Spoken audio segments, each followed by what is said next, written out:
ഒരുപാട് dead bodies കാണാനുള്ള രീതിയിലുള്ള സാഹചര്യത്തിലേക്ക് ദയവ് ചെയ്ത് മുല്ലപ്പെരിയാർ വിഷയത്തെ കേരള സർക്കാർ കൊണ്ടുപോകാതിരിക്കുക. നിങ്ങൾക്ക് സ്റ്റാലിനെയും തമിഴ്നാടിനെയും പേടിയാണെങ്കിൽ അത് പറയുക. ബാക്കി മലയാളികളുടെ പ്രക്ഷോഭങ്ങൾ നോക്കിക്കോളൂ. അവർ ഈ ജല്ലിക്കെട്ടിനൊക്കെ വേണ്ടിയിട്ട് സമരം ചെയ്തിട്ടുള്ളതല്ലേ? സർക്കാരിനോട് നോക്കിയിട്ടാണ് അവർ സമരം ചെയ്തത്. സുപ്രീം കോടതി വിധി വരെ അവർ മാറ്റി ജല്ലിക്കെട്ട് സമരത്തില്. ഇളയ ദളപതി വിജയ്, രജനികാന്ത്, കമലഹാസൻ, അങ്ങനെ സിനിമാ മേഖലയിലുള്ള എല്ലാവരും നിന്നു. ഇവിടെ എത്ര പേര് നിൽക്കും? മോഹൻലാൽ നിൽക്കോ? മമ്മൂട്ടി നിൽക്കോ? കുഞ്ചാക്കോ ബോബൻ നിൽക്കോ? ഫഹദ് ഫാസിൽ നിൽക്കോ?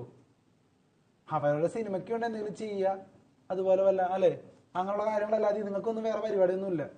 ഒരു സോഷ്യൽ നിലപാട് പോലും ഇല്ല. പക്ഷെ ചെയ്യുന്നവരുണ്ട്. ഞാൻ ആ ആൾക്കാരെ കുറിച്ച് പിന്നെ പറയാം. ഓക്കെ, അന്നേരം ടോവിനോ അല്ലേ? ടോവിനോ തോമസ് പ്രതികരിക്കാറുണ്ട്. അത് ഞാൻ ഈ അവസരത്തിൽ ഞാൻ പറയാണ്. രമേശ് പിഷാരടി ഇപ്പോൾ കോൺഗ്രസ് വക്താവിന് ശേഷം പ്രതികരിച്ച് തുടങ്ങിയിട്ടുണ്ട്.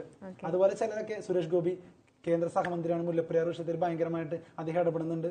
ഇനി ഇത് പറയുന്നതുകൊണ്ട് തന്നെ BJP കാരനാക്കരുത്.